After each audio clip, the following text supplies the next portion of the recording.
R S P group ಅಡಿಯಲ್ಲಿ ಈಗ ಎಷ್ಟು ಟರ್ನ್ ಓವರ್ ಆಗುತ್ತೆ ಟೋಟಲ್ ಆಗಿ ಅಂತ ತಮ್ಮದು? ಇಲ್ಲ ಸರ್ ಹೆಂಗಾಗತ್ತೆ ಅಂತಂದರೆ, ನಾವು ಓವರಲ್ ಆಗಿ ನಮ್ಮ ಡಿವೈಡೇಷನ್ ಇದೆ. ಹಾಂ, ಹಾಂ. ಆರ್ ಎಸ್ ಪಿ ಗ್ರೂಪ್ ಅಂತ ಮಾಡಿದ್ದೀವಿ. Hmm, but hmm. ಅದರಲ್ಲೆಲ್ಲ ಬೇರೆ ಬೇರೆ ಇದೆ. ಓಕೆ. ಈಗ ಆರ್ ಎಸ್ ಪಿ ಟೆಕ್ಸ್ಟೈಲ್ ಬೇರೆ, R S P land and builders ಬೇರೆ. ಆದರೆ ಒಂದು ಮಾತ್ರ ಹೇಳಕ್ಕೆ ಬರ್ತೀನಿ, ಒಬ್ಬ ರೈತನ ಮಗ, ಹ್ಮ್. ಒಬ್ಬ ಕಷ್ಟದಲ್ಲಿರ್ತಕ್ಕಂಥ ಮಗ, ಒಬ್ಬ ಬಡವ ಸಮಾಜಕ್ಕೆಲ್ಲವನ್ನು ಕೊಟ್ಟು, ಈ ಸಮಾಜದಲ್ಲಿ ನಾವು 4th ಸ್ಟ್ಯಾಂಡರ್ಡಲ್ಲಿ ಮನೆ ಮೇಲೆ ಸ್ಕೂಲಿಗೆ ಹೋಗಿ ಕಲ್ತವರು, ಇವತ್ತೊಂದು ತಾಲೂಕಾ ಪ್ಲೇಸಲ್ಲಿ ಒಬ್ಬರು ಯಾರೂ ಆ ಥರ ಮಾಡದಂಥ ಸಾಧನೆ ಮಾತ್ರ ಮಾಡಿದ್ದೀವಿ ಅಂತ ನಾನು ಹೆಮ್ಮೆಯಿಂದ ಹೇಳ್ಕೊಬೋದು. ಅದನ್ನು ಬಿಟ್ಟರೆ, ಯಾಕಂದರೆ ಜನರಿಗೆ ಕೊಡ್ತಾ ಇರ್ತೀವಿ, ಜನ ಪ್ರೀತಿಸ್ತಾ ಇರ್ತಾರೆ.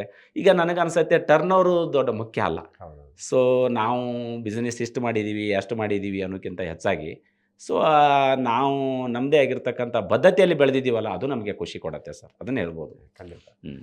ಸರ್, ಈಗ ಮತ್ತೊಂದು ನಮ್ಮ ವೀಕ್ಷಕರ ಒಂದು ಕುತೂಹಲ ಇರ್ಬೋದು. ಇಷ್ಟು ಈ ಬಂಗಾರದ ಒಡವೆಗಳನ್ನ ಇವರು ಹೇಗೆ ಮೇಂಟೈನ್ ಮಾಡ್ತಾರೆ? ಆಮೇಲೆ ಎಷ್ಟು ವೆಯ್ಟ್ ಇರ್ಬೋದು ಇದನ್ನ ಅಂತ ಇಲ್ಲ ಆ ಸರ್, ಅದು ಕುತೂಹಲಕ್ಕೆ ನಾ ಹೇಳ್ತೀನಿ. ಅದಂತೂ ಆನ್ ರಿಕಾರ್ಡ್ ಇರುತ್ತೆ ಸರ್. ಹ್ಮ್. ಈಗ ಎಲ್ಲ GSTಗಳು ಬಂದಿದೆ, ಆಮೇಲೆ ಹಾಲ್‌ಮಾರ್ಕಿಂಗ್ ಇದೆ, ಅದೆಲ್ಲ ಇರತ್ತೆ. ಸುಮಾರು 1 ಕೆಜಿ ಗಟ್ಟಲೆ ಗೋಲ್ಡನ್ನು ಧರಿಸ್ತೀವಿ. ಹ್ಮ್. ಸೊ, ಅದೇ ಹೇಳಿದೆಯಲ್ಲ, ಬಡವನ ಕನಸಿನ ಒಂದು ಭಾಗ. ಹೌದು. ಆ ಬಡವನ ಕನಸಿನ ಒಂದು ಭಾಗ, ಅದನ್ನೇ ಬಂಗಾರವನ್ನು ಧರಿಸುವಂಥದ್ದು. ಅದು ನಮಗೊಂದು ಹಾಬಿ ಅನ್ಬೋದು, ಅಥವಾ ಒಂದು ಇದು ಅನ್ಬೋದು. ಅದನ್ನೇ ನಾವು ಹೆಂಗೆ ರಕ್ಷಣೆ ಮಾಡ್ಕೋತೀವಿ ಅನ್ನೋಂತ ಅಂದರೆ, ನಮಗೂ ಕೂಡ ಒಂದು ಗನ್‌ಮ್ಯಾನ್‌ಗಳಿದ್ದಾರೆ. ಗನ್‌ಮ್ಯಾನ್ ಇಟ್ಕೊಂಡಿದ್ದೀವಿ. 1, 2 ಗನ್, ಇಬ್ಬರು ಗನ್‌ಮ್ಯಾನ್ ಇದ್ದಾರೆ. ಸೊ, ಅದನ್ನ ಯಾಕೆ ಅಂದರೆ ಅವ್ರಿಗೂ ಕೂಡ ಒಂದು ಕೆಲಸ ಕೊಟ್ಟಂಗಾಗತ್ತೆ. ಹೌದು. ಜೊತೆಗೆ ನಮ್ಮ ಬಡವನ ಕನಸಿನ ಭಾಗ, ಅದು ಒಂದು ಕನಸು. ಯಾಕೆಂದ್ರೆ ನಾವು ಹಿಂಗಿರಬೇಕಪ್ಪ ಜೀವನದಾಗೆ, ಲೈಫ್ ಸ್ಟೈಲು. ಯಾಕೆಂದರೆ ಜೀವನ ಮತ್ತು ಜೀವನ ಶೈಲಿಯನ್ನು ನಾನು ಭಾಳ ಚೆನ್ನಾಗಿ ವೇದಿಕೆಗಳಲ್ಲಿ ಹೇಳ್ತೀನಿ. ಜೀವನ ಹೆಂಗೆ ಅನುಭವಿಸ್ಬೇಕು, ಜೀವನ ಶೈಲಿ. ಇದೆಲ್ಲ ಜೀವನ ಶೈಲಿಯಲ್ಲಿ ಬರುತ್ತೆ. ಜೀವನ ಅಂದರೆ ಬಡವರು, ಕಷ್ಟನ ಇದು ಬರುತ್ತೆ. ಭಾಳ ಜನ ಸರ್, ಈ ಸಂದರ್ಭದಲ್ಲಿ ಒಂದು ಮಾತು ಹೇಳಿಬಿಡ್ತೀನಿ. ಭಾಳ ಜನ ಏನು ಮಾಡ್ತಾರೆ, ಒಂದು ಸ್ವಲ್ಪ ಹರಕಂಗಿ ಅಥವಾ ಯಾವುದೋ ಬೈಕು, ಸೈಕಲ್ಲು ಇಟ್ಕೊಂಡು ತಿರುಗಾಡಿದರೆ ಅದು ಸರಳತೆ ಅಂತಾರೆ. ಅದು ನನ್ನ ಅನಲೈಜ್‌ಗೆ ಅದು ಸರಳತೆ ಅಲ್ಲ ಸರ್ ಅದು. ಅದು ಅವ್ರ ಜೀವನ ಶೈಲಿ ಅದು. ಹೌದು. ನನ್ನ ಅನುಭವ ಪ್ರಕಾರ ಜೀವನ ಶೈಲಿ ಅಂದರೆ ಬಡವರು, ಕಷ್ಟರು, ಯಾರು ನೋವಿನಲ್ಲಿ ಬರ್ತಾರೆ ಅವರಿಗೆ ಸ್ಪಂದಿಸೋದು, ಒಂದು ಊಟ ಮಾಡಿಸೋದಾಗಿರ್ಬೋದು, ದಾಸೋಹ ಆಗಿರ್ಬೋದು, ಆಂಬುಲೆನ್ಸ್ ಆಗಿರ್ಬೋದು, ಕೊಡುವಂಥ ಭಾವನೆ ಐತಲ್ಲ, ಅದು ಒಂದು ಸರಳತೆ ಸರ್. ಅದನ್ನು ಬಿಟ್ಟು ನೀನು ವೈಯಕ್ತಿಕವಾಗಿ ನೀನು ಹರಕ್ ಚಪ್ಪಲು, ಹರಕ್ ಅಂಗಿ ಹಾಕೊಂಡು ತಿರುಗಾಡಿದ್ರೆ ಅದು ಸರಳತೆ ಅಲ್ಲ ಸರ್, ಅದು ಅವ್ರ ಜೀವನ ಶೈಲಿ. ನಾನು ಅಂದ್ಕೊಂಡಿರೋದು, ಇದು ಬಡವರು ಯಾರು ನೊಂದಿರ್ತಾರೆ, ಯಾರು ಕಷ್ಟದಾಗಿರ್ತಾರೆ, ಅವರಿಗೆ ಸಹಾಯ ಸಹಕಾರ ಮಾಡ್ತೀವಲ್ಲ, ಅವರಿಗೆ ತಲೆ ಬಾಗ್ತೀವಲ್ಲ, ಹಿರಿಯರಿಗೆ ಗೌರವ ಕೊಡ್ತೀವಲ್ಲ, ಇದೆಲ್ಲ ದೇವರು, ದಿಂಡ್ರು, ದಾನ, ಧರ್ಮ ಅಂತ ಮಾಡ್ತೀವಲ್ಲ, ಇದು ಸರಳತೆ ಸರ್. ಹ್ಮ್, ಹ್ಮ್. ಆದರೆ ಇನ್ನು ಶೈಲಿ ಅಂತ ಬಂದಾಗ, ಅದನ್ನು ಶೈಲಿಗೆ ಹೋಲಿಸ್ತಾರೆ, ಸರಳತೆಯನ್ನು ಶೈಲಿಗೆ ಹೋಲಿಸ್ತಾರೆ. ಇವನು ಈ ಥರ ಮೆರಿತಾನ, ಆ ಥರ. ಅದು ಅಲ್ಲ ಸರ್, ಅದು ಜೀವನ ಶೈಲಿ. ಯಾಕೆಂದರೆ ಬಡವನಾಗಿ ಹುಟ್ಟಿ ಬಡವನಾಗಿ ಸಾಯೋದಕ್ಕಿಂತಲೂ ಸಮಾಜದಲ್ಲಿ ಏನಾದರೂ ಮಾಡಿ ಕ್ರಿಯೇಟಿವ್ ಇರಬೇಕು. ನಾವು ಈ ಥರ ಬಂಗಾರವನ್ನು ಧರಿಸುವುದು ಇದು ಕನಸಿನ ಭಾಗ. ಗನ್‌ಮ್ಯಾನ್ ಇಟ್ಕೊಳ್ಳೋದು ಕನಸಿನ ಭಾಗ. ಒಂದು ದೊಡ್ಡ ಕಾರಲ್ಲಿ ತಿರುಗಾಡೋದು ಒಂದು ಕನಸಿನ ಭಾಗ. ಒಂದು ಫಾರ್ಮ್ ಹೌಸ್ ಮಾಡೋದು ಒಂದು ಕನಸಿನ ಭಾಗ. ಒಂದು ಮನೆಯ ವೃತ್ತೀಕರಣ, ನಾನು ಹಿಂಗೆ ಬದುಕಬೇಕು ಅನ್ನೋದು ಒಂದು ಕನಸಿನ ಭಾಗ. ಯುವಕರಿಗೆ ನಾನು ಕೆಲಸ ಕೊಡ್ತೀನಿ ಅನ್ನೋದು ಒಂದು ಕನಸಿನ ಭಾಗ. ಇವೆಲ್ಲ ಬಡವನ ಕನಸಿನ ಭಾಗ. ಇದು ಜೀವನ ಶೈಲಿ ಸರ್. ಇದು ಪಾರ್ಟ್ ಆಫ್ 2, ಪಾರ್ಟ್ ಆಫ್ 1 ಇದು. ಯಾಕೆಂದರೆ ಭಾಳ ಜನ ಇವತ್ತಿನ ಒಂದು ಸೋಷಿಯಲ್ ಮೀಡಿಯಾ ಆಗಿರ್ಬೋದು, ಜನ ಆಗಿರ್ಬೋದು, ಅದನ್ನು ಹೀಯಾಳಿಸ್ತಾರೆ. ಈ ಥರ ಮೆರೆಯೋದ್ರಿಂದ ಶೋಕಿ ಅಂತಾರೆ. ಅದು ಅಲ್ಲ ಸರ್, ಅದು ಶೋಕಿ ಅಲ್ಲ. ಅದು ನಿಜವಾಗಿಯೂ ಶೋಕಿ ಅಲ್ಲ. ಸರಳತೆನೇ ಬೇರೆ, ಜೀವನ ಶೈಲಿನೇ ಬೇರೆ. ಜೀವನ ಶೈಲಿಯನ್ನು ಅನುಭವಿಸ್ಬೇಕು ಸರ್. ಪ್ರತಿ ಕ್ಷಣನೂ ಅನುಭವಿಸ್ಬೇಕು ಸರ್. ಯಾಕೆ ಅಂದರೆ ಕೆಟ್ಟದ್ದನ್ನು ಬಿಟ್ಟು ಒಳ್ಳೆಯ ಮಾರ್ಗದಲ್ಲಿ ಇರ್ತಕ್ಕಂಥ ಎಲ್ಲ ಆಲೋಚನೆಗಳನ್ನು ನಾವು ಅನುಭವಿಸಿದರೆ ಅದು ನಮಗೆ ಒಂದು ಖುಷಿ ಕೊಡುತ್ತೆ, ಎನರ್ಜಿ ಕೊಡುತ್ತೆ. ಕೆಲವೊಬ್ಬರಿಗೆ ಕೆಲವೊಂದು ಆಸೆ ಇರುತ್ತೆ ಸರ್. ಕೆಲವೊಬ್ಬರು ನೋಡ್ಬೋದು ನೀವು, ಬರೀ ರಕ್ತನೇ ನೋಡಿದ್ರೆ ಖುಷಿ ಪಡ್ತಾರೆ. ಕೆಲವೊಬ್ಬರು ಒಳ್ಳೆತನ ಮಾಡಿದರೆ ಖುಷಿ ಪಡ್ತಾರೆ. ಹಾಗೆ ಕೆಲವೊಬ್ಬರು ಮೆಂಟಾಲಿಟಿಗಳು ಚೇಂಜ್ ಇರುತ್ತೆ. ಯಾಕೆಂದರೆ ಅದೇ ಹೇಳಿದೆಯಲ್ಲ, ಸಿನಿಮಾದಲ್ಲಿ ಹೋದರೆ ವಿಲನ್ ಪಾತ್ರ ನೋಡಿ ಆ ಥರ ಆ್ಯಕ್ಟಿವಿಟೀಸ್ ಬಳಸ್ಕೋತಾರೆ. ಹೀರೋಗಳ ಪಾತ್ರ ನೋಡಿ ಈ ಥರ ಬಳಸ್ಕೋತಾರೆ. ನಾನು ಯುವಕರಿಗೆ ಹೇಳಕ್ಕೆ ಇಷ್ಟಪಡ್ತೀನಿ, ನಿಮ್ಮ ಅಮೂಲ್ಯವಾದ ಸಮಯನ ಹಾಳು ಮಾಡ್ಕೋಬೇಡ್ರಿ. ಪ್ರೈಮ್ ಟೈಮನ್ನು ಹಾಳು ಮಾಡ್ಕೋಬೇಡ್ರಿ. ಅದು ಮತ್ತೆ ರಿಪೀಟ್ ಸಿಗಲ್ಲ ನಿಮ್ಮ ಜೀವನದಲ್ಲಿ. ಒಂದು ಸೆಕೆಂಡು ಇವತ್ತು ನಾವಿಲ್ಲಿ ಕೂತಿದ್ದೀವಲ್ಲ ಸರ್, ಇದು ಕೂಡ ನಮ್ಮ ಟೈಮ್ ಹೋಯಿತು. ಹೌದೌದು. ಇದು ಕೂಡ ನಮ್ಮ ಟೈಮ್ ಕಳೆದು ಹೋಯಿತು. ಯಾಕಂದರೆ ಇದಕ್ಕೊಂದು ಅಮೂಲ್ಯವಾದ ಬದುಕು ಅಂತೀವಿ ನಾವು. ನಾವು ಎಷ್ಟೋ ಪುರಾವೆಗಳನ್ನು, ಇತಿಹಾಸಗಳನ್ನು ನೋಡಿ ಸರ್, ನಾವು 21ನೇ ಶತಮಾನದಲ್ಲಿದ್ದೀವಿ. 2100 ವರ್ಷ ಕಳೆದು ಹೋಗಿದೆ. ಆದರೆ 2100 ವರ್ಷ ಕಳೆದು ಹೋಗಿರ್ತಕ್ಕಂಥ ಇತಿಹಾಸದಲ್ಲಿ ಅನೇಕ ಮಹಾಪುರುಷರು ಕೂಡ ಹೋಗಿದ್ದಾರೆ. ಕರೆಕ್ಟ್. ಅವ್ರದ್ದೇ ಆಗಿರ್ತಕ್ಕಂಥ ಒಂದು ತತ್ವ ಸಿದ್ಧಾಂತನ ಇಟ್ಕೊಂಡು ಒಂದು ಏನಾದರೂ ಅವರು ಸಮಾಜದಲ್ಲಿ ಕೊಡುಗೆ ಕೊಟ್ಟು ಹೋಗಿದ್ದಾರೆ. ಅವ್ರ ಸ್ಟ್ಯಾಚ್ಯೂಗಳು ರಾರಾಜಿಸ್ತಾ ಇದೆ ಸರ್. ಅಂಥವ್ರನ್ಗೆ ಜೈಕಾರ ಹಾಕ್ತಾರೆ, ಅಂಥವ್ರನ್ನ ಖುಷಿ ಪಡ್ತಾರೆ, ಜಯಂತಿಯನ್ನು ಆಚರಣೆ ಮಾಡ್ತಾರೆ. ಆದರೆ ಬೇರೆ ಎಲ್ಲ ಎಷ್ಟೋ ಜೀವರಾಶಿಗಳು ಸತ್ತೋಗಿದ್ದಾರೆ. ಯಾರು ಸರ್ ನೆನಪಿದೆ? ನಮ್ಮಲ್ಲಿ ನಮ್ಮ ತಾತ ಮುತ್ಯನ ಅಜ್ಜನ ಹೆಸರು ಗೊತ್ತಿಲ್ಲ ನಮಗೆ. ಆದರೆ ಯಾರೋ ಒಬ್ಬರದು ಇತಿಹಾಸದಲ್ಲಿ ಒಂದು 2000 ವರ್ಷ ಹಿಂದಿನವ್ರದ್ದು ನಮಗೆ ಹೆಸರು ಗೊತ್ತಿದೆ ಅಂದರೆ ಅದು ಇತಿಹಾಸ ಸರ್. ಅವ್ರು ಮಾಡಿರ್ತಕ್ಕಂಥ ಸಾಧನೆ, ಅವರು ಮಾಡಿರ್ತಕ್ಕ ಸಾಮಾಜಿಕ ಕೊಡುಗೆ, ಅದಕ್ಕಾಗಿ ನಾವು ಬದುಕಬೇಕಾಗಿರೋದು ಒಳ್ಳೆಯ ಮಾರ್ಗದಲ್ಲಿ ಸರ್. ಒಳ್ಳೆಯದನ್ನು ಮಾಡಬೇಕು. ಆ ಒಂದು ಮಹಾಪುರುಷರ ನೆರಳಲ್ಲಿ ನಾವು ಬದುಕಬೇಕನ್ನುವಂಥ ಆಲೋಚನೆಗೋಸ್ಕರ ಈ ಒಂದು ದಿಟ್ಟ ನಿರ್ಧಾರವನ್ನು ಇಟ್ಟುಕೊಂಡು ಇದು ಮತ್ತು ಭಾಳ ಕಷ್ಟ ಇದೆ ಸರ್, ಭಾಳ ತ್ಯಾಗ ಇದೆ. ಒಂದು ಪ್ರತಿಯೊಂದು ಆಹಾರ ಪದ್ಧತಿಯಿಂದ ಇದು ಬೇಕು ಇದೆಲ್ಲ. ಒಂದು ಡಯಟ್ ಆಗಿರ್ಬೋದು, ಜನ ಜೊತೆ ಮಿಂಗಲ್ ಆಗುವಂಥ ಸಮಯ ಆಗಿರ್ಬೋದು, ಬಹಳ ಪ್ರತಿಯೊಬ್ಬರಿಗೆ ಟೈಮ್ ಕೊಡಬೇಕು, ಗೌರವದಿಂದ ಮಾತಾಡಿಸ್ಬೇಕು, ಪ್ರೀತಿಯಿಂದ ಮಾತಾಡಿಸ್ಬೇಕು. ನಮ್ಮ ಆಶಯಗಳು ಒಂದು ಕಳ್ಕೊಂಡ್ರೂ ಕೂಡ ಇನ್ನೊಬ್ಬರ ಆಶೆಗೆ ನಾವು ದಾರಿದೀಪ ಆಗಬೇಕು ಅನ್ನೋದು ನನ್ನ ಆಶೆ. ಆ ನಿಟ್ಟಿನಲ್ಲಿ ಹೊರಟಿದ್ದೀನಿ ಸರ್. ಖಂಡಿತ ಬಹಳ ಒಳ್ಳೆ ವಿಚಾರಗಳನ್ನ ತಿಳಿಸಿದ್ರಿ. ಜೊತೆಗೆ ಇನ್ನೊಂದು ಏನಂದ್ರೆ, ಈಗ ಬಂಗಾರ ಅನ್ನುವಂಥದ್ದು ಕೇವಲ ಶೋಕಿ ಅಂತಲ್ಲ. ಈಗ ನೋಡಿ, ಇಡೀ ವಿಶ್ವದಲ್ಲೇ ಇವತ್ತು ಅತ್ಯಧಿಕ ಬಂಗಾರ ಹೌಸ್ ಹೋಲ್ಡ್ ಲೆಕ್ಕದಲ್ಲಿ ಹೇಳಿದ್ರೆ, ದೇಶೀಯ ಗೃಹ ವಲಯದಲ್ಲಿ ಹೇಳಿದ್ರೆ ಭಾರತದಲ್ಲಿ ಅತಿ ಹೆಚ್ಚು ಚಿನ್ನದ ದಾಸ್ತಾನು ಇದೆ. ನಮ್ಮ ಹಿರಿಯರು ಚಿನ್ನವನ್ನ ಆಪದ್ಧನ ಅಂತ ಕರಿತಾ ಇದ್ರು. ಅಂದ್ರೆ ಆಪತ್ಕಾಲದಲ್ಲಿ ಅದನ್ನ ಎನ್ಕ್ಯಾಶ್ ಹೌದು. ಮಾಡುವಂಥದ್ದು. ಸೊ ಅಂದ್ರೆ ಸಂಪತ್ತಿನ ರಕ್ಷಣೆಗೆ ಬಂಗಾರವನ್ನು ಕೂಡ ಇಡ್ತಾ ಇದ್ರು. ಅದು ನಡೆದುಕೊಂಡು ಬಂದಿದೆ. ಇವನ್ RBI, ರಿಸರ್ವ್ ಬ್ಯಾಂಕ್ ಆಫ್ ಇಂಡಿಯಾದ ಬಳಿ ಕೂಡ ಚಿನ್ನದ ದಾಸ್ತಾನು ಇದೆ. ಹೌದು, ಹೌದು. ಸೊ ದೇಶ 91ನಲ್ಲಿ ಕಷ್ಟ ಬಂದಾಗ ಚಿನ್ನನ ಅಡ ಇಟ್ಟು ಇಂಗ್ಲೆಂಡಿನ 100%, ಸಾಲ 100% ತೆಗೆದುಕೊಂಡು correct, ದೇಶದ correct. ಜನರನ್ನ ಹೌದು, ಸಂರಕ್ಷಣೆ ಹೌದು, ಮಾಡಿದಂತಹ ಹೌದು, ಆಮದು ವೆಚ್ಚವನ್ನ ಹೌದು, ಭರಿಸಿದಂತಹ ಹೌದು, ಉದಾಹರಣೆ ಹೌದು, ನಮ್ಮ ಹೌದು. ದೇಶದಲ್ಲಿ ಇದ್ದಂಥದ್ದು. ಇವತ್ತು ಅಫ್ಕೋರ್ಸ್ ಅಭಿವೃದ್ಧಿ ಆಗಿದೆ. ಸ್ಟಿಲ್ ಕೂಡ ಬಂಗಾರವನ್ನ ಇನ್ವೆಸ್ಟ್ಮೆಂಟ್ ಅಸೆಟ್ ಆಗಿ ಕೂಡ ಅದಕ್ಕೆ ಬಹಳ ಒಂದು ಒಳ್ಳೆಯ ಒಂದು ಮಾನ್ಯತೆ ಇದೆ. ಸೊ ಆ ನಿಟ್ಟಿನಲ್ಲಿ ಹೇಳಿದ್ರೆ ತಮ್ಮ ಒಂದು ಎಕ್ಸ್ಪೀರಿಯನ್ಸ್ ಹೇಗಿತ್ತು? ಒಂದು ಎಷ್ಟು ಕೆಜಿ ಚಿನ್ನವನ್ನ ಇಲ್ಲ ಸರ್, ಅದು ದರ ಎಷ್ಟು, ಆವಾಗ ಎಷ್ಟಿತ್ತು, ಇವಾಗ ಎಷ್ಟಾಗಿದೆ? ಇಲ್ಲ ಸರ್, ಅದು ಗೋಲ್ಡ್ ಚೆನ್ನಾಗಿ ನೀವು ಹೇಳಿದ್ದು ಭಾಳ ಸತ್ಯ ಇದೆ. ಹೌದು. ಇವತ್ತು ಕೂಡ ರಿಸರ್ವ್ ಬ್ಯಾಂಕ್, ನಮ್ಮ ಇಂಡಿಯನ್ ಗೌರ್ಮೆಂಟು ಹೋಲ್ಡಲ್ಲಿ ಇಟ್ಟಿದೆ ನಮ್ಮ ದೇಶದ ಆಪತ್ತುಗಳಿಗೆ ಬಳಸಬೇಕಂತ. ಯಾಕೆಂದರೆ ಅದು ಎಷ್ಟು ಅಮೂಲ್ಯವಾಗಿರೋದು ಅನ್ನೋದು ನಾವು ಇದರ ಮೇಲೆ ತಿಳ್ಕೊತೀವಿ. ಹೌದು. ನಮ್ಮ ಜೀವನದಲ್ಲಿ ಕೂಡ ಏಳು ಬೀಳು ಕಂಡಾಗ ನಮಗೆ ಅದರ ಮೇಲೆ ಮಾಮೂಲಿಯಾಗಿ ಗೋಲ್ಡ್ ಲೋನ್ ಸಿಗತ್ತೆ. ಹೌದು. ಯಾಕಂದರೆ ಬೇರೆ ನಾವು ಇವತ್ತು ಕ್ಯಾಪಿಟಲಲ್ಲಿ ಹಣ ಬೇಕಂದರೆ ನಮಗೆ ಗೋಲ್ಡ್ ಬಿಟ್ಟರೆ ಬೇರೆ ಏನೂ ಇಲ್ಲ. ಯಾವ ಅಸೆಟಲ್ಲಿ ನಮಗೆ ದುಡ್ಡು ಸಿಗಲ್ಲ. ಹೌದು. ನಾವಿವತ್ತು ಲ್ಯಾಂಡಲ್ಲಿ ಸಿಗಲ್ಲ, ಯಾವುದೋ ಪ್ರಾಪರ್ಟಿ ಮನೆ ಮೇಲೆ ಸಿಗಲ್ಲ, ಯಾವ ಟೆಕ್ಸ್ಟೈಲಲ್ಲಿ ಸಿಗಲ್ಲ, ಎಲ್ಲಿ ದುಡ್ಡು ಸಿಗಲ್ಲ. ನಮ್ಮ ಆರ್ಥಿಕ ಪರಿಸ್ಥಿತಿಗಳು ಏರುಪೇರಾದಾಗ ನಮಗೆ ಇಮಿಡಿಯೇಟಾಗಿ ಹಣ ಸಿಗೋದು ಗೋಲ್ಡ್ ಮೇಲೆ ಮಾತ್ರ. ಅದು ಚೆನ್ನಾಗಿದೆ ಸರ್. ಇವತ್ತಿನ ದಿನಮಾನದಲ್ಲಿ ಗೋಲ್ಡಲ್ಲಿ ಇನ್ವೆಸ್ಟ್ ಮಾಡೋದು ಕೂಡ ಒಳ್ಳೆಯದಿದೆ. ಯಾಕಂದರೆ ನಮ್ಮ ಆಪತ್ಕಾಲಿಗೆ ಹೆಲ್ಪ್ ಆಗುತ್ತೆ, ನಮ್ಮ ಆಸೆಗಳನ್ನು ಈಡೇರುತ್ತೆ. ಜೊತೆಗೆ ಅದು ಕೂಡ ಇನ್ವೆಸ್ಟ್ಮೆಂಟ್ ಮಾಡಿದರೆ ಚೆನ್ನಾಗಿದೆ. ಯಾಕಂದರೆ ನಾನು ಬಂಗಾರ ತೊಗೋತಾ ಇರೋದು ಸುಮಾರು 6,000 ಇಂದ ತೊಗೋತಾ ಇದ್ದೀನಿ. ₹6,000 ತೊಲೆ ಇತ್ತು. ನೀವು ಬಂಗಾರ ತಗೊಂಡಾಗ ಕೇವಲ ₹6,000 ಇತ್ತು. 10 ಗ್ರಾಮಿಗೆ. ಅಲ್ಲಿಂದ ನಾನು ಸಣ್ಣಂಗೆ ಸ್ವಲ್ಪ ಆಸೆ ಅಲ್ಲ, ಬಡವನಿಗೆ ಭಾಳ ಆಸೆ ಸರ್, ಹೌದು. ಏನಾದರೂ ಮಾಡಬೇಕಂತ. ಅದನ್ನೊಂದು ತೊಗೊಂಡ್ಬಿಟ್ಟು ಅದನ್ನು ಕೊನೆಗೆ ನಾನು ಡಿಗ್ರಿ ಎಕ್ಸಾಮ್ನಲ್ಲಿ ಫೀ ಕಟ್ಟಬೇಕಾದ್ರೆ ಅದನ್ನು ಮಾರಿದ್ದೆ ನಾನು. ಕೊನೆಗೆ 12,000ದಿಂದ ಏನು ತೊಗೊಂಡಿಲ್ಲ, ಅಲ್ಲಿಂದ ಮಾರಲಿಲ್ಲ. ಅದು ಯಾವಾಗ ಸರ್? ಎಷ್ಟು ವರ್ಷ ಹಿಂದೆ? ಸುಮಾರು ಐ ಥಿಂಕ್ ನನಗನ್ನಿಸುತ್ತೆ 2003 ಅನ್ಸುತ್ತೆ ಸರ್. 2003 ನಲ್ಲಿ 12,000 ರೂಪಾಯಿ ಇತ್ತು. 34 ಸರ್, 34 ಅನ್ಸುತ್ತೆ. Okay. ಅಲ್ಲಿ 34 ಅಲ್ಲಿ ನಾನು PUC ಮುಗಿಸಿದಾಗ ಅಲ್ಲಿ ಒಂದು ಸುಮಾರು ಪೈಲ ಕಡಿಮೆ ಇತ್ತು. ಅವಾಗ ತೊಗೊಂಡಿದ್ದೆ. ಒಂದು ಫೀ ಕಟ್ಟಬೇಕಾಗಿತ್ತು ಡಿಗ್ರಿದು BAದ್ದು. ಅಲ್ಲಿ ನಾನು ಒಂದೇ ರಿಂಗ್ ಇತ್ತು ಸಂದು. ಆ ರಿಂಗನ್ನು ಮಾರಿಬಿಟ್ಟು ಫೀ ಕಟ್ಟಿ ಬನ್ನಿ. ಆಮೇಲೆ 12,000 ಇದ್ದಾಗ ಈ ರಿಂಗ್ ತೊಗೊಂಡಿದ್ದು ಸರ್. ಓಕೆ. ಇದು 6,000 ಕೊಟ್ಟಿದ್ದು ಅವಾಗ. ಇದು ರಿಂಗು ಅವಾಗ. ಹ್ಮ್. ಅಲ್ಲಿಂದ ಏನು ತೊಗೋತಾ ಹೋದೀವಿ. ಅಲ್ಲಿಂದ ಇಲ್ಲಿವರೆಗೆ ಯಾವ ಗೋಲ್ಡನ್ನು ಮಾರುವಂಥ ಇದನ್ನು ಭಗವಂತ ಕೊಡಲಿಲ್ಲ. ತಮ್ಮೆಲ್ಲರ ಅಂತ ಒಂದು ವಿಶ್ವಾಸ, ತಮ್ಮ ಏನು ಹಿರಿಯರ ಒಂದು ಆಶೀರ್ವಾದ, ದೇವರ ಆಶೀರ್ವಾದ, ಚೆನ್ನಾಗಿ ಒಂದು ಮಟ್ಟಿಗೆ ಗೋಲ್ಡ್ ಹಾಕುವಂಥ ಅವಕಾಶ ನನಗೆ ಸಿಕ್ಕಿದೆ ಅಂತ ಹೇಳಿಕ್ ಬಯಸ್ತೇನೆ. ಖಂಡಿತ ನಾವು ಅದನ್ನೇ ಹಾರೈಸ್ತೀವಿ. ಈಗ ತಾವು ಹೇಳಿದ್ರೆ ಒಂದು ಗ್ರಾಮಿಗೆ 12,000 ಇದ್ದಾಗ ಬೈ ಮಾಡ್ತಾ ಇದ್ರಿ ಗೋಲ್ಡ್ ಅಂತ. ಆಮೇಲೆ ವರ್ಷ ಬೈ ಮಾಡ್ತಾ ಇದ್ರೆ ಅಥವಾ ಅಲ್ಲ ಸರ್, ಈಗ ನಮಗೆ ಹೆಂಗೆ ಅನುಕೂಲ ಆಗತ್ತೆ ಹಂಗೆ. ಈಗ ಲಾಸ್ಟ್ ಇಯರು ಸ್ವಲ್ಪ ನಮಗೆ ಕಾಸ್ಟ್ಲಿ ತೊಗೊಂಡಿವಿ. 80,000 ಇತ್ತು ಅವಾಗೆ, ಸ್ವಲ್ಪ ಸುಮಾರು ತೊಗೊಂಡಿವಿ. ಆಮೇಲೆ 50,000 ಇದ್ದಾಗ ತೊಗೊಂಡಿದ್ದೀವಿ. 37, 27 ಹಿಂಗೆ ತೊಗೋತಾ ಹೋಗಿದ್ದೀವಿ. ಅಂದರೆ ಆಯಾ ಇಯರಲ್ಲಿ. ಇದು ಕೂಡ ಸರ್ ಹೆಂಗೆ ಆಗುತ್ತೆ, ಒಮ್ಮೆ ಡೈರೆಕ್ಟಾಗಿ ಅಸೆಟ್ ಕನ್ವರ್ಟ್ ಆಗಿ ಒಮ್ಮೆ ನಾವು ಗೋಲ್ಡ್ ತೊಗೊಳೋದ್ರಿಂದ ನಮ್ಮ ಬಿಸ್ನೆಸ್ಸಲ್ಲಿ ಹೊಡೆದುಕೊಂಡತ್ತೆ. ಅಸೆಟು ಒಂದು ಲಿಮಿಟ್ ಇರಬೇಕು. ಯಾವುದೇ ಅಸೆಟ್ಗಳನ್ನು ಮಾಡಿದಾಗ ಕ್ಯಾಪಿಟಲ್ ಬೇರೆ ಸರ್. ವರ್ಕಿಂಗ್ ಕ್ಯಾಪಿಟಲಲ್ಲಿ ನಮಗೆ ಬಿಸ್ನೆಸ್ಸಲ್ಲಿ ಗ್ರೋತ್ ಆಗುತ್ತೆ. ಅಂದರೆ ವರ್ಕಿಂಗ್ ಕ್ಯಾಪಿಟಲ್ ದುಡಿತೈತಿ. ಇದು ಎಲ್ಲ ದುಡಿದಲ್ಲ, ಇದೆಲ್ಲ ಡೆಡ್ ಇನ್ವೆಸ್ಟ್ಮೆಂಟು. ಈಗ ನಮ್ಮ ಮನಿ ಆಗಿರ್ಬೋದು, ಚೈನ್ ಗಾಡಿಗಳಾಗಿರ್ಬೋದು, ಗೋಡಾಗಳಾಗಿರ್ಬೋದು, ಗೋಲ್ಡ್ ಆಗಿರ್ಬೋದು, ಇದೆಲ್ಲ ಕೂಡ ಒಂದು ಪ್ರಾಪರ್ಟಿ ಆಗತ್ತೆ. ಸೊ ಇದು ಕ್ಯಾಪಿಟಲ್ ಆಗಲ್ಲ, ಯಾಕಂದರೆ ಟರ್ನ್ ಓವರಲ್ಲಿ ಬರಲ್ಲ, ವರ್ಕಿಂಗ್ ಕ್ಯಾಪಿಟಲ್ ಅಲ್ಲ. ಹಾಗಾಗಿ ಇದನ್ನೊಂದು ಲಿಮಿಟಲ್ಲಿ ಹೋಗಬೇಕು ಅಂತ ಹೇಳಿ ಹಂತವಾಗಿ ತೊಗೊಂಡಿದ್ದೀವಿ. ಸೊ ನಿಮ್ಮ ಪ್ರಕಾರ ಜನ ಅವರ ಒಂದು ಆದಾಯದಲ್ಲಿ ಅಥವಾ ಇನ್ವೆಸ್ಟ್ಮೆಂಟಿಗೆ ಎಷ್ಟಿರುತ್ತೆ, ಅದು ಎಷ್ಟು ಪರ್ಸೆಂಟೇಜನ್ನು ಗೋಲ್ಡಲ್ಲಿ ಇನ್ವೆಸ್ಟ್ ಮಾಡ್ಬೋದು ಅಂತ ಅನ್ಸುತ್ತೆ?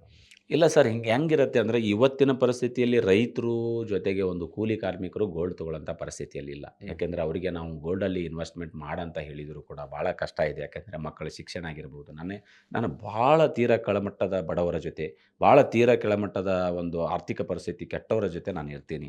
ನಾನು ಇವತ್ತಿಗೂ ಹೇಳ್ತೀನಿ, ಸ್ಟಿಲ್ ನಾನು ಯಾವ VIP ಜೊತೆ ಇರ್ತೀನೋ ಬಿಡ್ತೀನಿ ಗೊತ್ತಿಲ್ಲ, ಆದರೆ ಬಡವರ ಪರವಾಗಿ ಕೊನೆವರೆಗೆ ಇರ್ತೀನಿ. ಕಾರಣ ಏನಂದರೆ ನಾನು ಅನುಭವಿಸಿರುವಂಥ ಯಾತನೆ. ಆ ಅನುಭವಿಸಿರ್ತಕ್ಕಂಥ ಯಾತನೆ ಅವರಿಗೆ ಆಗಬಾರ್ದು ಅಂದರೆ ನಾನು ಅವ್ರ ಜೊತೆ ಇರಲೇಬೇಕಾಗತ್ತೆ ಸರ್. ನಾನು ಇದೀನಿ ಕೂಡ.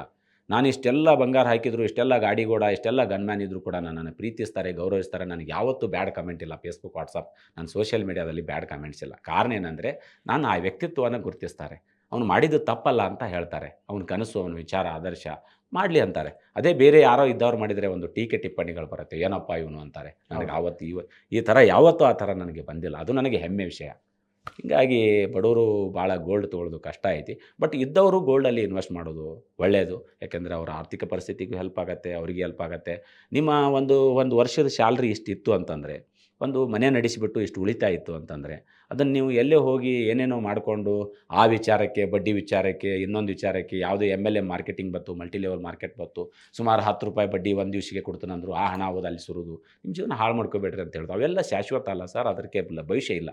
ಭಾಳ ಜನ ಕೈ ಸುಟ್ಕೊಂಡವ್ರಿದ್ದಾರೆ. ಆ ಥರ ನಾನು ಭಾಳ ಜನರಿಗೆ ಅಡ್ವೈಸ್ ಮಾಡಿದ್ದೀನಿ. ಅಡ್ವೈಸ್ ಮಾಡಿದ ಮೇಲೆ ಹೋಗಿ ಕೈ ಸುಟ್ಕೊಂಡವ್ರಿದ್ದಾರೆ. ಅದು ತಪ್ಪು ಸರ್. ಆ ದಾರಿಗೆ ಯಾವತ್ತೂ ಹೋಗಬಾರ್ದು. ನೀವು ಒಳ್ಳೆಯ ಮಾರ್ಗದಲ್ಲಿ ಹೋಗ್ರಿ, ಒಳ್ಳೆಯ ಆಲೋಚನೆಗಳಲ್ಲಿ ಹೋಗ್ರಿ. ಗೋಲ್ಡ್ ತೊಗೊಳ್ಳೋದು ತಪ್ಪಲ್ಲ. ಆದರೆ ನೀವು ಈ ಥರ ಹೋಗಬೇಡ್ರಿ ಅಂತ ಹೇಳೋದಿಷ್ಟೇ. ಒಂದು ಇತಿಮಿತಿಯಲ್ಲಿ ಖರೀದಿ ಮಾಡಿ, ಯಾಕಂದ್ರೆ ಅದು ವರ್ಕಿಂಗ್ ಕ್ಯಾಪಿಟಲ್ ಆಗಲ್ಲ ಅಂತ ಹೌದು, ತಾವು ಹೌದು. ಹೇಳ್ತೀರಿ. ಇತಿಮಿತಿಯಲ್ಲೇ ಯಾವುದಾಗಲಿ ಸರ್, ನಾವು ತಿನ್ನುವಂಥ ಆಹಾರ ಹಿಡ್ಕೊಂಡು, ನಮ್ಮ ಆಲೋಚನೆಗಳು ಹಿಡ್ಕೊಂಡು, ಪ್ರತಿಯೊಂದು ಕೂಡ ಒಂದು ಲಿಮಿಟ್ ಇರುತ್ತೆ ಸರ್. ಲಿಮಿಟ್ ಕ್ರಾಸ್ ಯಾವುದೂ ಆಗಬಾರ್ದು ನನ್ನ ವಿಚಾರದ ಪ್ರಕಾರ. ಈಗ ನಾವು ಮೆಡಿಟೇಷನ್ ಅಂತೀವಿ, ಧ್ಯಾನ ಅಂತೀವಿ, ಅದಕ್ಕೂ ಕೂಡ ಒಂದು ಲಿಮಿಟ್ ಬೇಕು ಸರ್. ಮಕ್ಕಳಿಗೆ ಈಗ ನಾವು ಫಾರ್ ಎಕ್ಸಾಂಪಲ್ ನೋಡಿ ಸರ್, ಸಣ್ಣ ಮಕ್ಕಳಿಗೆ 40 ನಿಮಿಷ ಪಾಠ ಇಡ್ತಾರೆ. ಕಾರಣ ಏನಂದರೆ ಅವ್ರ ಪೇಷನ್ಸ್ ಅಷ್ಟೇ ಸರ್. ಅವರಿಗೆ ಇಡೀ ಒಂದು 2 ತಾಸು ಒಮ್ಮೆ ಕಲಿಸಿಬಿಟ್ಟು ಕಳಿಸ್ಬೋದಲ್ಲ. ಹೌದು. ಯಾಕೆ ಅವರಿಗೆ 40 ನಿಮಿಷ ಪೀರಿಯಡ್ ಇಡ್ತಾರೆ? ಅಂದರೆ ಅವ್ರಿಗೆ ಮಕ್ಕಳಿಗೆ ಇರುವಂಥ ಪೇಷನ್ಸು ಅಷ್ಟೇ. ಆ ಪೇಷನ್ಸಿಗೆ ಮುಗಿಯುವವರೆಗೆ ಆ ಪಾಠ ಮುಗಿಬೇಕು ಅಂತ. ಯಾಕೆಂದರೆ ಇದೆಲ್ಲ ಹಿರಿಯರು ಮಾಡಿದ್ದು ಅದ್ಭುತವಾಗಿರ್ತಕ್ಕಂಥ ಜ್ಞಾನಿಗಳು. ಈಗಿನವರೆಲ್ಲ ನಾವು ಏನೇನೋ ಕಂಡು ಹಿಡಿತೀವಿ, ಏನೇನೋ ಮಾಡ್ತೀವಿ ಅಂತಾರಲ್ಲ, ಇದಕ್ಕಿಂತಲೂ ಮಿಗಿಲಾಗಿದ್ದು ಐತಿ ಸರ್ ಹಿಂದ್ಗಡೆ ಕಂಡು ಹಿಡಿದಿದ್ದು. ಖರೆ ಅದನ್ನು ನಾವು ಬಳಕೆ ಚೆನ್ನಾಗಿ ಮಾಡ್ತಾ ಇಲ್ಲ ಅಷ್ಟೇ. ಬಟ್ ನನಗನ್ಸತ್ತೆ ಸರ್, ನನ್ನ ಅನಲೈಸ್ ಪ್ರಕಾರ ನಾನು ಒಂದು ಮೆಡಿಟೇಷನ್ ಲೈನ್ ಇದ್ದೀನಿ. ನನಗೆ ಅನಿಸುತ್ತೆ ಸರ್, ಸುಮಾರು ಕೆಲವು ದಿವಸಗಳು ಮಾಡಿದ್ಮೇಲೆ ಇನ್ನೂ ಹಳಿದು ಭಾಳ ಬರುತ್ತೆ ಸರ್. ಹ್ಮ್ ಹ್ಮ್. ಹಳಿ ಕಾಲ ಭಾಳ ಬರುತ್ತೆ. ಈಗೂ ಬರ್ತಾ ಇದೆ, ಭಾಳ ಬರ್ತಾ ಇದೆ ಸರ್. ಬರ್ತಾ ಇದೆ, ಬರ್ತೈತಿ. ಯಾಕೆಂದರೆ ಹಿಂದಿನ ಕಾಲ ಬಂದ್ರೇ ಮುಂದಿನ ಭವಿಷ್ಯ ಇದೆ. ನಾವು ಇವತ್ತಿನ ಮಾಡರ್ನಿಂಗ್ ಲೈಫ್ದಲ್ಲಿ ಫುಡ್ ಶೈಲಿ ಆಗಿರ್ಬೋದು, ಈ ಉಪಕರಣಗಳಾಗಿರ್ಬೋದು, ಇದೆಲ್ಲ ಮಾರಕ ಇದೆ ಸರ್. ಶರೀರಕ್ಕೆ ಮಾರಕ ಇದೆ, ಜೀವನಕ್ಕೆ ಮಾರಕ ಇದೆ, ನಮ್ಮ ನೆಮ್ಮದಿಯನ್ನು ಹಾಳು ಮಾಡುತ್ತೆ ಸರ್. ನಾವು ಒಟ್ಟಾರೆ ಬದುಕುವುದು ಜೀವನದಲ್ಲಿ ಹುಟ್ಟಿ ಸಾಯುವಾಗ ನೆಮ್ಮದಿಯಿಂದ ಬದುಕಿ ನೆಮ್ಮದಿಯಿಂದ ಸಾಯಬೇಕು. ಅವತ್ತಿನ ಹಿರಿಯರು ಹೇಳಿದ್ದಾರೆ, ಇವತ್ತು ನೀವು ಅನ್ಕೋತೀರಿ, ನಾನು ಅನ್ಕೋತೀನಿ. ಆದರೆ ಯಾಕೆ ಕ್ರ್ಯಾಶ್ ಆಗತ್ತೆ? ಯಾಕೆ ಅಶಾಂತಿ ಆಗ್ತೀವಿ? ಯಾಕೆ ಪ್ಯಾನಿಕ್ ಅಟ್ಯಾಕ್ ಆಗ್ತೀವಿ? 100 ಎಕರೆ ಜಮೀನು ಸರ್, 1000 ಎಕರೆ ಜಮೀನು ಇರುತ್ತೆ. ಹೋಗಿ ಒಂದು ಹೊಳಿ ಬಾವಿ ಹಾಯ್ರಿ ಜಿಗಿದು ಬಿಡ್ತಾರೆ. ಕಾರಣ ಏನು ಸರ್? ಅವರಲ್ಲಿ ಎಲ್ಲ ದುಡ್ಡು ಇರತ್ತೆಲ್ಲ, ಎಲ್ಲ ಸಂಪಾದನೆ ಇರುತ್ತೆ. ಯಾಕೆ ಹೋಗ್ತಾರೆ ಅಂದರೆ ಅದೇ ಪ್ಯಾನಿಕ್ ಅಟ್ಯಾಕ್ ಅಂತೀವಿ ನಾವು. ಅದು ನೆಮ್ಮದಿಯನ್ನು ಕೆಡಿಸ್ಕೊಂಡು ಬಿಡುತ್ತೆ. ಈ ದೇಹ ನೆಮ್ಮದಿಯನ್ನು ಕೆಡಿಸ್ಕೊಂಡು ಬಿಡುತ್ತೆ. ಈ ದೇಹ ನೆಮ್ಮದಿಯನ್ನು ಕೆಡಿಸ್ಕೊಂಡಾಗ ನಾವು ಈ ಭೂಮಿ ಮೇಲೆ ಇರಬಾರ್ದು ಅಂತ ಭಾವನೆ ಬಂದುಬಿಡುತ್ತೆ ಅವರಿಗೆ. ಆಸ್ತಿ, ಅಂತಸ್ತು, ಹೆಂಡರು, ಮಕ್ಕಳು ಎಲ್ಲ ಇದ್ದಾಗ ಕೂಡ ಆ ಭಾವನೆ ಬಂದಾಗ ಅದನ್ನು ಯಾರೂ ತಡೆಯೋಕ್ಕಾಗಲ್ಲ ಸರ್. ಇದು ವಾಸ್ತವಿಕ ಸತ್ಯ. ಪ್ಯಾನಿಕ್ ಅಟ್ಯಾಕ್ ಅಂತೀವಿ ನಾವು. ಅದು ಬೇಡ ಅಂತಂದರೆ ನಾವು ಮೆಡಿಟೇಷನ್ ಮಾಡಬೇಕು, ಧ್ಯಾನ ಮಾಡಬೇಕು, ಜನರ ಜೊತೆ ಮಿಂಗಲ್ ಆಗಬೇಕು, ಕೊಡಬೇಕು, ಅವರು ನಮಗೆ ಶುಭಾಶಯ ಹೇಳಬೇಕು. ಅದರಿಂದ ಮನಸ್ಸು ಹಗುರಾಗತ್ತೆ. ಹಾಗಾಗಿ ಬಾಡಿ ಹೀಲ್ಸ್ ಆಗುತ್ತೆ, ಬಾಡಿ ರಿಪೇರಿ ಆಗುತ್ತೆ. ಹೀಗೆ ಬದುಕಬೇಕನ್ನೋದು ನಮ್ಮ ಆಚೆ ಸರ್. ಬಹಳ ಸೊಗಸಾಗಿ ಹೇಳಿದ್ರಿ. ಕೊನೆಯದಾಗಿ ನಮ್ಮ ವೀಕ್ಷಕರಿಗೆ ಹಣ ಮತ್ತು ಹಣ ಸಂಪಾದನೆ ಮತ್ತು ನೆಮ್ಮದಿ ಇದೆರಡನ್ನೂ ಕೂಡ ಒಂದು ಬ್ಯಾಲೆನ್ಸ್ ಆಗಿ ಇಟ್ಕೊಳ್ಳಿಕ್ಕೆ ನಿಮ್ಮ ಒಂದು ಫೈನಲ್ ಅಂದ್ರೆ ಐ ಮೀನ್ ಒಂದು ಅಂತಿಮ ಸೂತ್ರ ಅಂತ ಹೇಳಿದ್ರೆ, ಸ್ಟ್ರಾಟಜಿ ಅಂತ ಹೇಳಿದ್ರೆ ಏನು ಹೇಳ್ತೀರಿ? ಸರ್ ಏನೂ ಇಲ್ಲ. ಈಗ ನೀವು ಇದ್ದ ಸ್ಯಾಲ್ರಿಯಲ್ಲಿ, ಇದ್ದ ಜೀವನದಲ್ಲಿ ತೃಪ್ತಿ ಪಡೋದನ್ನು ಮೊದಲು ನಾವು ರೂಢಿ ಮಾಡ್ಕೋಬೇಕು. ಹ್ಮ್. ಯಾವುದೇ ಆಗಲಿ ನಮಗೆ ಬರಲ್ಲ, ರೂಢಿ ಮಾಡ್ಕೋಬೇಕು. ಒಂದು ಪಾಠ ಕಲಿಬೇಕಾದ್ರೂ ಮಕ್ಕಳು ಶಾಲೆಯಲ್ಲಿ ಅದನ್ನು ರೂಢಿ ಮಾಡ್ಕೋಬೇಕು. ವ್ಯಾಪಾರದಲ್ಲಿ ಕೂಡ ನಾವು ಟ್ರೈನಿಂಗ್ ತೊಗೋಬೇಕು, ಉದ್ಯೋಗಗಳಲ್ಲಿ ಟ್ರೈನಿಂಗ್ ತೊಗೋಬೇಕು. ಹಿಂಗೆ ಇದೆಯಲ್ಲ, ಹಿಂಗೆ ಜೀವನಕ್ಕೆ ಕೂಡ ಒಂದು ರೂಢಿ ಅನ್ನೋದಿರಬೇಕು. ನಾವು ಏನು ಮಾಡ್ತೀವಿ, ನಮ್ಮದು ಎಷ್ಟರಲ್ಲಿ ಇದೆಯಲ್ಲ ಅಷ್ಟರಲ್ಲಿ ಬದಲು ತೃಪ್ತಿ ಪಡೋದು ಕಲಿಬೇಕು. ತೃಪ್ತಿ ಪಟ್ಟು ನಾವು ಸ್ಟೇಬಲ್ ಆಗಬೇಕು. ಒಂದು ಸ್ಟೇಬಲ್ ಅಂತೀವಿ ಸರ್, ಒಂದು ಪ್ಲಾಟ್ಫಾರ್ಮ್ ಅಂತೀವಿ. ಫಾರ್ ಎಕ್ಸಾಂಪಲ್ ನಾವು ರವಿ ಪೂಜಾರಿ ಒಂದು ಕಷ್ಟದಿಂದ ಅಲ್ಲಿ ಹೊಲಗದ್ದೆಯಲ್ಲಿ ಕೆಲಸ ಮಾಡುವಂಥ ವ್ಯಕ್ತಿ ಇವತ್ತು ನಿಮ್ಮ ಜೊತೆ ಕೂತು ಮಾತಾಡ್ತಾ ಇದ್ದೀನಿ ಅಂದರೆ ಅದೊಂದು ಪ್ಲಾಟ್ಫಾರ್ಮ್ ಸರ್. ಈ ಪ್ಲಾಟ್ಫಾರ್ಮ್ ಕ್ರಿಯೇಟ್ ಮಾಡ್ಕೋಬೇಕಾದ್ರೆ ನಾನು ಏನೇನು ಮಾಡಿರ್ಬೋದು, ಏನೇನು ಕಷ್ಟ ಬಿದ್ದಿದ್ದೀವಿ, ಏನೇನು ಮಾಡಿದ್ದೀವಿ, ಏನೇನು ಟ್ರಗಲ್ ಅನುಭವಿಸಿದ್ದೀವಿ, ಯಾವ ರಾತ್ರಿಗಳು ಕಳೆದದ್ದು ಯಾರೂ ನನ್ನ ಜೊತೆ ಇರಲ್ಲ. ನಾನು ಅಂಥದ್ದೆಲ್ಲ ರಾತ್ರಿಗಳನ್ನು ಕಳೆದಿದ್ದೀವಿ, ಅಂಥ ಹಗಲುಗಳನ್ನು ಕಳೆದಿದ್ದೀವಿ, ಅಂಥ ನೋವುಗಳನ್ನು ಕಳೆದಿದ್ದೀವಿ. ಹಾಗಾಗಿ ಅದೊಂದು ಪ್ಲಾಟ್ಫಾರ್ಮ್ ಆಗಿ ಮಾಡ್ಕೋಬೇಕು. ಅದನ್ನು ಪೈಲ ಸ್ಟೇಬಲ್ ಆಗಿ ಇಟ್ಕೋಬೇಕು. ನಮ್ಮ ಮನಸ್ಥಿತಿ, ನಮ್ಮ ಆಲೋಚನೆಗಳು, ನಮ್ಮ ವಿಚಾರಗಳು ಸ್ಟೇಬಲ್ ಆಗಿ ಇಟ್ಕೊಂಡು ನಾವು ಯಾವ ಹಂತದಲ್ಲಿ ಇದ್ದೀವಿ ಆ ಹಂತದಿಂದ ಮುಂದೆ ಹೋಗಲಿಕ್ಕೆ 1 ಸ್ಟೆಪ್ಪು 2 ಸ್ಟೆಪ್ಪು, ನೀವು 1 ಸ್ಟೆಪ್ ಬಿಟ್ಟು 2ನೇ ಸ್ಟೆಪ್ಪಿಗೆ ಯಾವತ್ತೂ ಹೋಗಬಾರ್ದು. ಆ ಸ್ಟೆಪ್ ಇಡಲಿಕ್ಕೆ ಒಂದು ಮಾಡಿದ್ದಾರೆ ಹಿರಿಯರೆಲ್ಲ, 9-10 ಇಂಚೇ ಇರಬೇಕು. 10 ಇಂಚ್ ಮೇಲೇ ಕಾಲಿಡಬೇಕು. ಅದನ್ನು ಬಿಟ್ಟು ನೀವು 24 ಇಂಚ್ ಮೇಲೆ ಕಾಲಿಡ್ತಂದ್ರೆ ಆಗಲ್ಲ. ಹಾಗಾಗಿ ಆ ಸ್ಟೇಬಲಲ್ಲೇ ಹೋಗಿಬಿಟ್ಟು ಅದರಲ್ಲಿ ಜೊತೆಗೆ ನಾವು ಏನೇ ಗೆಲ್ಲಬೇಕು, ಸಾಧನೆ ಮಾಡಬೇಕಂತ ಹೋಗಬೇಕಾದ್ರೆ ಸರ್, ನಮ್ಮಲ್ಲಿ ಮೊದಲು ಒಂದು ಬಾಡಿ ಭಾಳ ಚೆನ್ನಾಗಿರಬೇಕು, ಬಾಡಿ ಹಿಲ್ಸ್ ಇರಬೇಕು. ಈ ಮನಸ್ಸು ಮತ್ತು ಆತ್ಮ ಇವೆಲ್ಲ ಭಾಳ ಪರಿಶುದ್ಧತೆ ಬೇಕು. ಈ ಆಲೋಚನೆಗಳಿಗೆ, ಮನಸ್ಸುಗಳಿಗೆ ಭಾಳ ಆಲೋಚನೆ ಬೇಕು ಸರ್. ಇದು ಸಂಬಂಧ ಇದೆ. ಸಂಬಂಧ ಇದೆ. ಯಾಕಂದರೆ ನಾವು ಏನು ಮಾಡ್ತೀವಿ, ಮನಸ್ಸು ಹೇಳಿದ್ದನ್ನು ತಲೆಗೆ ಬುದ್ಧಿಯಲ್ಲಿ ಕೈ ಕೆಳಗೆ ಕೆಲಸ ಕೊಟ್ಬಿಡ್ತೀವಿ. ಅದು ಹೋಗಿ ಏನೋ ಮಾಡಿಬಿಡತ್ತೆ. ಏನೇನೋ ಅವಾಂತರಗಳು ಮಾಡ್ಕೊಂಡ್ಬಿಡ್ತಾರೆ. ಯಾರೋ ಜೈಲಿಗೆ ಹೋಗ್ತಾರೆ, ಯಾರೋ ಇನ್ಯಾವುದೋ ತಪ್ಪುಗಳನ್ನು ಮಾಡ್ತಾರೆ, ಯಾರೋ ಯಾರಿಂದ ಬೇಸ್ಕೋತಾರೆ, ಯಾರೋ ಇದ್ದ ಇಮೇಜನ್ನು ಡ್ಯಾಮೇಜ್ ಮಾಡ್ಕೋತಾರೆ. ಅದು ಮನಸ್ಸಿನಿಂದ. ಆ ಮನಸ್ಸು ಪರಿಶುದ್ಧವಾಗಿರಬೇಕು ಅಂದರೆ ನಾವು ಧ್ಯಾನ ಮಾಡಬೇಕು, ಮೆಡಿಟೇಷನ್ ಮಾಡಬೇಕು. ಮತ್ತೆ ಪುನಃ ಹೇಳ್ತೀನಿ, ಜನರಿಗೆ ಕೊಡಬೇಕು. ಜನ ಕೊಟ್ಟು ಜನರು ಖುಷಿ ಪಟ್ಟಾಗ ಅವ್ರು ಕೊಡುವಂಥ ಪ್ರೋತ್ಸಾಹ ಪ್ರೀತಿಯಿಂದ ನಾವು ಬಾಡಿ ಹಿಲ್ಸ್ ಆಗತ್ತೆ. ಅದು ನಮ್ಮ ಮನಸ್ಸು ನಿಯಂತ್ರಣದಲ್ಲಿ ಇರೋಕ್ಕೆ ಕಾರಣ ಆಗುತ್ತೆ, ಮೈಂಡು ನಿಯಂತ್ರಣ ಇರಲಿಕ್ಕೆ ಕಾರಣ ಆಗುತ್ತೆ. ಇದನ್ನೆಲ್ಲ ಸಮತೋಲನವಾಗಿ ಇಟ್ಟುಕೊಂಡಾಗ ನಮ್ಮಲ್ಲಿ ಕೆಲಸ ಮಾಡೋರು ನಮ್ಮ ಜೊತೆ ಮಾಡಬೇಕು ಅಂತ ಖುಷಿ ಪಡ್ತಾರೆ. ನನಗೆ ಭಾಳ ಜನ ಇರ್ತಾರೆ, ಸ್ವಾಮೀಜಿಗಳು ಬರ್ತಾರೆ, ನನ್ನ ಜೊತೆ ರಾಜಕಾರಣಿಗಳು ನಮ್ಮ ಮನೆಗೆ ಬರ್ತಾರೆ, ಭಾಳ ಜನ ಬರ್ತಾರೆ. ಇಷ್ಟ್ಯಾಕೆ ಎಷ್ಟು ಶಾಂತ ಐತಿ ಇಲ್ಲಿ ಅಂತಾರೆ, ಖುಷಿ ಅನ್ನಿಸ್ತಾ ಇದೆ ಕೂತಾಗ ಅಂತಾರೆ. ಆ ಶಾಂತ ಇರಲಿಕ್ಕೆ ಕೂಡ ಒಂದು ಮುಖ್ಯ ಕಾರಣ ಇರುತ್ತೆ ಸರ್. ಅಲ್ಲಿ ಯಾವುದು ಕಲುಷಿತ, ಯಾವುದು ಒಂದು ಅಹಂ ಭಾವನೆಗಳಾಗಲಿ ಅಥವಾ ಒಂದು ಕ್ರೂರ ಕೆಲಸಗಳಾಗಲಿ ಅಲ್ಲಿ ಇರೋದಿಲ್ಲ.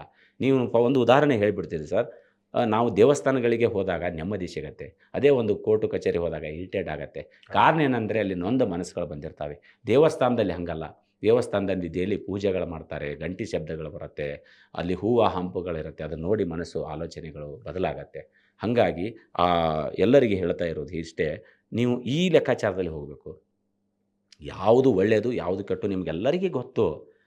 ಪ್ರತಿಯೊಬ್ಬರಿಗೆ ಗೊತ್ತು. ಬಟ್ ಅದನ್ನೇ ನಾವು ರೂಢಿ ಮಾಡಿಸ್ಕೊಳ್ಳೋದೈತಲ್ಲ, ಅದು ಭಾಳ ಕಷ್ಟ ಜನರಿಗೆ. ಅದನ್ನು ಮೈಗೂಡಿಸ್ಕೊಳ್ಳೋದೈತಲ್ಲ, ಅದು ಕಷ್ಟ. ಅದನ್ನೇ ಹೇಳೋದು, ಅದೇ ತ್ಯಾಗ. ಅದನ್ನು ನಾವು ಒಂದು ಸಲ ತ್ಯಾಗ ಮಾಡಿಬಿಟ್ರೆ ನೀವು ಗೆಲ್ಬೋದು, ಜಗತ್ತನ್ನೇ ಗೆಲ್ಬೋದು ಅಂತ ನಾನು ಹೇಳ್ಬೋದು ಸರ್.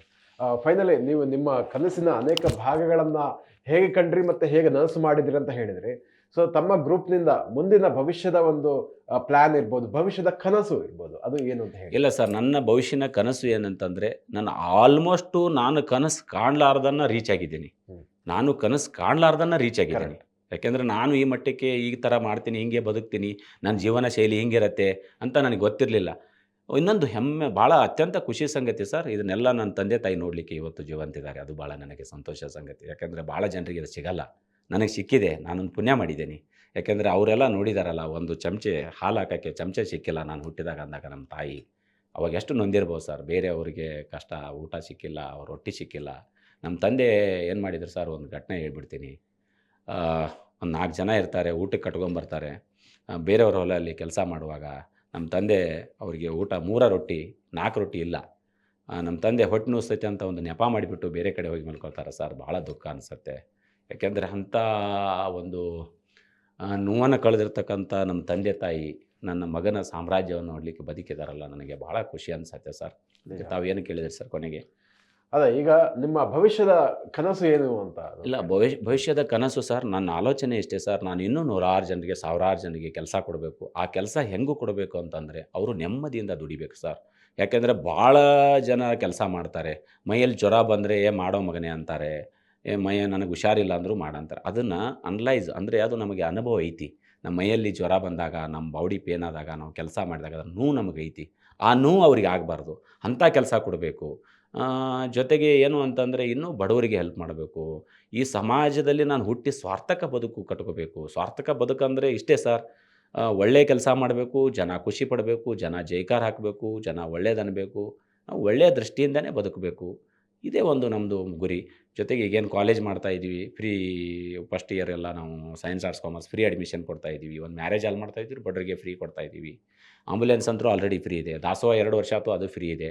ಇನ್ನೂ ಕೆಲವೊಂದು ಕಾನ್ಸೆಪ್ಟ್ ಇದೆ ಸರ್. ಯಾಕಂದರೆ ಈಗ ಮಾಲ್ ಮಾಡ್ತಾಯಿದ್ದೀವಿ, ಅಲ್ಲಿ ಒಂದು 200 ಜನ ಕೆಲಸ ಮಾಡ್ತಾರೆ.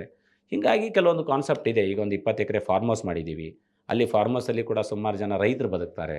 ಅಲ್ಲಿ ಕೂಡ ರೈತರಿಗೆ ಅನಾನುಕೂಲ ಭಾಳ, ಯಾರಿಗೆ ಕಷ್ಟ ಆಯ್ತು ಅಂದಾಗ ಅಲ್ಲಿ ಒಂದು ಎಮ್ಮೆ ಮಾಡಿಕೊಡ್ತೀವಿ. ಅವರೊಂದು ಹೈನುಗಾರಿಕೆ ಮಾಡ್ಕೋತಾರೆ, ಅವರು ಬದುಕು ಕಟ್ಕೋತಾರೆ. ಈ ಥರ ಹೆಂಗೆ ಬರ್ತದಲ್ಲ, ಆ ಥರ ಒಂದು ಕನಸು. ನಾನು ಇನ್ನೂ ಇಷ್ಟಕ್ಕೆ ಈ ಜೀವನ ಬಿಡಲ್ಲ ಸರ್. ಇನ್ನೂ ನನಗೆ 42 ವರ್ಷ ಇದೆ. ಇನ್ನೂ ಒಂದು 10-20 ವರ್ಷ ಭಗವಂತನ ಆಶೀರ್ವಾದ, ತಮ್ಮೆಲ್ಲರ ಗುರು ಹಿರಿಯರ ಆಶೀರ್ವಾದದಿಂದ ಇನ್ನೂ ಬದುಕಿದರೆ ಇನ್ನೂ ಒಂದು ಇತಿಹಾಸ ಸೃಷ್ಟಿ ಮಾಡ್ತೀನಿ ಅನ್ನೋಂಥ ಮಾತನ್ನು ಈ ಸಂದರ್ಭದಲ್ಲಿ ನಾನು ಪ್ರಾಮಿಸ್ ಮಾಡ್ತೀನಿ ಸರ್. ಇಷ್ಟು ಮಾತ್ರ ಗ್ಯಾರಂಟಿ. ನಿಜ. ನಾನು ಎಷ್ಟೋ ಮಂದಿ ಈ ಬಂಗಾರದ ಆಭರಣಗಳನ್ನು ಹಾಕೋದ್ರ ಬಗ್ಗೆ ಕೇಳಿದಾಗ ಇರ್ಬೋದು, ಅಥವಾ ಅವರ ಮನಸ್ಸಿನಲ್ಲಿ ಏನೋ ಅಂದ್ಕೊಂಡಿರ್ತಾರೆ. ಆದರೆ ನಾನು ಬಡವರಿಗೆ ಒಂದು ಪ್ರೇರಣೆ ಆಗಬೇಕು, ಅವರು ಬಡತನದಿಂದ ಹೊರಬರಲಿಕ್ಕೆ ಹಾಗೂ ಒಂದು ಉನ್ನತ ಮಟ್ಟದ ಸಾಧನೆ ಮಾಡಲಿಕ್ಕೆ ಪ್ರೇರಣೆ ಆಗಬೇಕು ಅನ್ನೋ ಕಾರಣಕ್ಕೋಸ್ಕರ ಬಂಗಾರವಾದ ಒಡವೆಗಳನ್ನು ಧರಿಸೋ ಹೊರತು ನನ್ನ ಇಗೋ ಪ್ರದರ್ಶನಕ್ಕೆ ಅಥವಾ ಸಂಪತ್ತಿನ ಪ್ರದರ್ಶನಕ್ಕೆ ಅಲ್ಲ ಅನ್ನುವಂತಹ ಒಂದು ಆದರ್ಶವನ್ನ ತಾವು ಹಿಡಿದ್ರಿ. ಜೊತೆಗೆ ಇಷ್ಟೊಂದು ಸಾಮಾಜಿಕ ಚಟುವಟಿಕೆಗಳು, ಒಂದು ಕಡೆ ರಿಯಲ್ ಎಸ್ಟೇಟ್ ಇರ್ಬೋದು, ಅದ್ರ ಜೊತೆಗೆ ಅನ್ನದಾನ ಇರ್ಬೋದು, ಫ್ರೀ ಆಂಬ್ಯುಲೆನ್ಸ್ ಇರ್ಬೋದು, ಹೀಗೆ ಶಿಕ್ಷಣಕ್ಕೆ ಮಾಡ್ತಾ ಇರುವಂಥದ್ದು, ಇನ್ನು ಉದ್ಯೋಗ ಕೊಡುವ ನಿಟ್ಟಿನಲ್ಲಿ ಶಾಪಿಂಗ್ ಮಾಲನ್ನು ಆರಂಭಿಸುವಂಥದ್ದು, ಹೀಗೆ ಅನೇಕ ವಿಧವಾದಂತಹ ಚಟುವಟಿಕೆಗಳನ್ನ ತಾವು ಮಾಡ್ತಾ ಇದ್ರಿ. ಇದಕ್ಕೆ ಎಲ್ಲವೂ ಕೂಡ ಮುಂದಿನ ಹಂತದಲ್ಲಿ ಒಳ್ಳೆಯದಾಗಲಿ ಅಂತ ಕೇಳ್ತಾ, ನಮ್ಮ ವೀಕ್ಷಕರಿಗೆ ನಿಮ್ಮ ಜರ್ನಿ ಬಗ್ಗೆ ಸಾಕಷ್ಟು ಉಪಯುಕ್ತವಾದ ಮಾಹಿತಿಯನ್ನ ತಿಳಿಸಿಕೊಟ್ಟದಕ್ಕಾಗಿ ಧನ್ಯವಾದ. Thank you sir, thank you, ತುಂಬ ಧನ್ಯವಾದ. ಥ್ಯಾಂಕ್ ಯು ಸರ್, ನಮಸ್ಕಾರ. ವೀಕ್ಷಕರೇ, ಇಂತಹ ಮತ್ತಷ್ಟು ಉಪಯುಕ್ತ ಮಾಹಿತಿಗೆ ವಿಶ್ವವಾಣಿ ಟಿವಿ ಯೂಟ್ಯೂಬ್ ಚಾನಲ್ ಅನ್ನು ವೀಕ್ಷಿಸಿ ಹಾಗೂ ಸಬ್ಸ್ಕ್ರೈಬ್ ಮಾಡಿ. ವಂದನೆಗಳು.